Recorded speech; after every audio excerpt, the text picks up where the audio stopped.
Hi students, CMAT 2025 entrance exam కోసం notification విడుదలైంది. Students degree complete చేసుకొని ఎంబీఏ చేయాలని ఇంట్రెస్ట్ ఉన్న వాళ్ళు ఈ CMAT ఎగ్జామ్ రాసుకొని మంచి ర్యాంకు పొందితే చక్కగా సీట్ వస్తుంది. స్టూడెంట్స్ మీరు ఎంబీఏ చదవాలనుకుంటే, కోర్స్ చదవాలనుకుంటే CMAT అప్లై చేసుకోండి. వాటి డీటెయిల్స్ ఇన్ఫర్మేషన్ నేను ఇస్తున్నాను. స్టూడెంట్స్ నా యొక్క మ్యాథమెటిక్స్ ఛానల్స్ కూడా మీకు యూజ్ అవ్వచ్చు.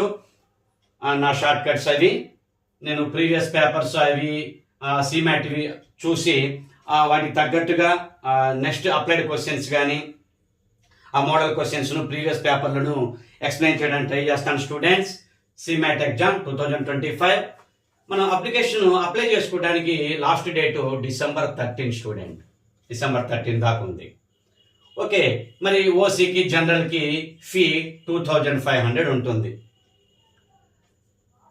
1250 ఫీ ఎవరికంటే women category, SC, ST, OBC, PWD, NCL, EWS ఉన్నవాళ్ళు, ఈ కేటగిరీ వీళ్ళంతా కూడా 1250 ఫీ పేమెంట్ చేయాల్సి వస్తుంది అనమాట. స్టూడెంట్స్ గమనించండి, ఓసీ జనరల్ అయితే 2500. అప్లికేషన్ అప్ టు December 13 దాకా అప్లై చేసుకునే టైం ఉంది. ఆన్లైన్లో అప్లికేషన్ ఆన్లైన్లో అప్లై చేసుకోవచ్చు. ఎగ్జామ్ డేట్ ఏంటంటే January 25th. January 25th time ఉంది కదా స్టూడెంట్స్. నవంబర్ అంటే 1.5 month, ఓకే 2 months 2.5 month అలా ఉంది. ఓకే స్టూడెంట్స్, ఇక ఎగ్జామ్ ప్యాటర్న్ ఏంటంటే ఒక 100 క్వశ్చన్స్కి ఎగ్జామ్ ఉంటుంది. 100 క్వశ్చన్స్కి ఈచ్ క్వశ్చన్ 4 మార్క్స్ ఉంటుంది. స్టూడెంట్స్ ఈచ్ క్వశ్చన్ 4 మార్క్ ఉంటుంది. ఈ 100 క్వశ్చన్స్లో ఈచ్ క్వశ్చన్కి 4 మార్క్ ఉంటుంది. ఈచ్ క్వశ్చన్కి 4 మార్క్స్ ఉంటుంది. 400 మార్క్స్కి ఎగ్జామ్. ఓకే, ఏదైనా క్వశ్చన్ రాంగ్ అయితే రాంగ్ ఆన్సర్ చేస్తే 1 మార్క్ మైనస్ మార్క్ ఉంటుంది. స్టూడెంట్స్ అంటే 10 క్వశ్చన్స్ రాంగ్ చేశారనుకోండి, 10 క్వశ్చన్స్ 10 మార్క్స్ లెస్ చేస్తారు. మనకు వచ్చిన మార్క్స్లో 10 మార్క్స్ లెస్ ఉంటుంది అనమాట, లెస్ చేస్తారు. అందుకని జాగ్రత్తగా స్టూడెంట్స్ మనకు క్వశ్చన్ తెలిస్తేనే అటెంప్ట్ చేయండి, లేకపోతే మనం బెటర్ దాన్ని ఆ క్వశ్చన్ని అటెంప్ట్ చేయకపోవటమే మంచిది అనమాట. బాగా తెలిస్తేనే ఒక 50% తెలుసు క్వశ్చన్, ARB అలాంటి ఆప్షన్స్ ఉంటే మీరు ట్రై చేయండి అంతే.